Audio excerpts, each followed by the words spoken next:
Welcome to the Good Morning from the Chicken Coop podcast with Kim Johnson, your creative strategist and master mindset coach. Filled with inspiration, distinctions, perspectives, and possibilities, we help you to cultivate a mindset that leads you to create the best version of yourself you could ever imagine. Join Kim every morning from one of her favorite happy places, her chicken coop, along with all her chickens. Hey everybody, good morning from the chicken coop. So today I would like to talk to you about future pacing. So you might be saying, well, what is future pacing? Really, this is something that human beings have become addicted to. We are constantly living out in the future. We are rarely staying in the moment, which is,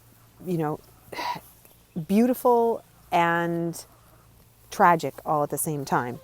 Because we can go out and we can think about the future. We can go off and we can think about, what I'm going to be doing next. What I'm going to be doing next. Where am I going to be going? What are my goals? We're so driven to ask questions that are future-paced questions, moving us somewhere where we are currently not.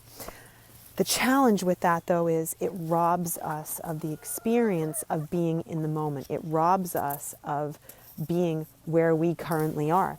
And because it does that, it leaves us in a very precarious place because we become addicted to what we call future pacing. We become addicted to thinking about what's next, and we don't ever enjoy where we are. And unfortunately, it's something that, we don't recognize. And when we don't recognize something, we can't fix it.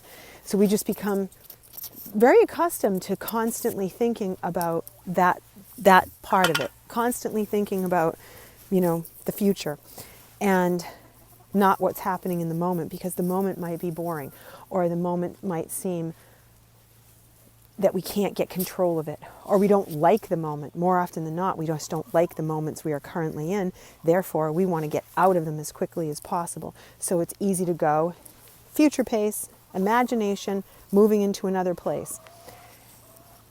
It is necessary, I want to be very clear about this, it's necessary to be able to have the ability to future pace and think about what you want.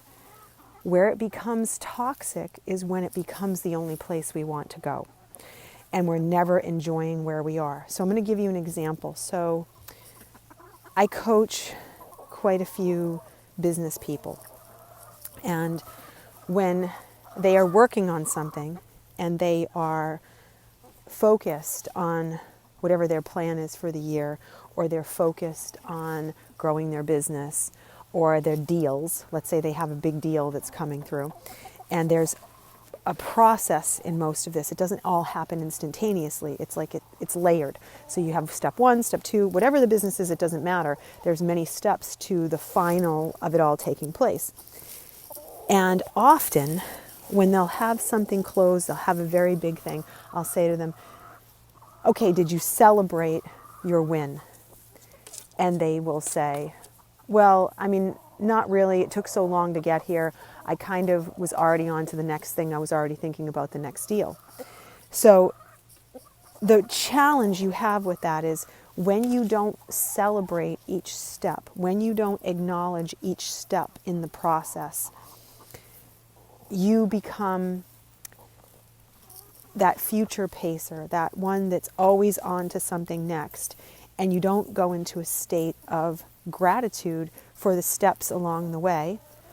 It's very hard to manifest more things because you're not even grateful for the one that you just had. All you're doing is focusing on what's next, and you're not being grateful for what has already happened. We're so quick to move through it that we don't pause and we don't put ourselves into a place of being in the moment. One of my favorite mentors, John Kabat-Zinn, so his name is spelled Jon, and Kabat, Kabat, and then Zinn, Zinn. He teaches mindfulness, and I learned so much from his processes about being in the moment and pausing and saying, okay, let me bring myself back down. This moment, this place. This is why, one of the reasons that I record from the chicken coop, because when I'm out here with them, they're not thinking about what's next. They're just enjoying what is. They're not worried about when she's going to bring us another snack. They're not worried about what's going to happen. They're just having a fine time doing whatever they're doing. And they don't stress out about those things. They're just chilling, having a good time. Like what you're hearing right now is lots of chickens in a dust bath, having a great time, burying themselves in dirt, totally the morning here. And they don't think about the other stuff. So I'm going to challenge you to start thinking about, how much do I future pace? How much am I constantly somewhere else? Have I fallen into the intoxication of being out in the future so much that I'm sacrificing my present? Because this is a big deal for being able to move yourself forward. So track it, and then pause and start coming back to the moment and being like, oh no, I've got to be in this moment right now and be grateful for it. I've got to stop future pacing as much as I can, or have been, and I've got to use it as a tool. Okay, I will talk to you all soon.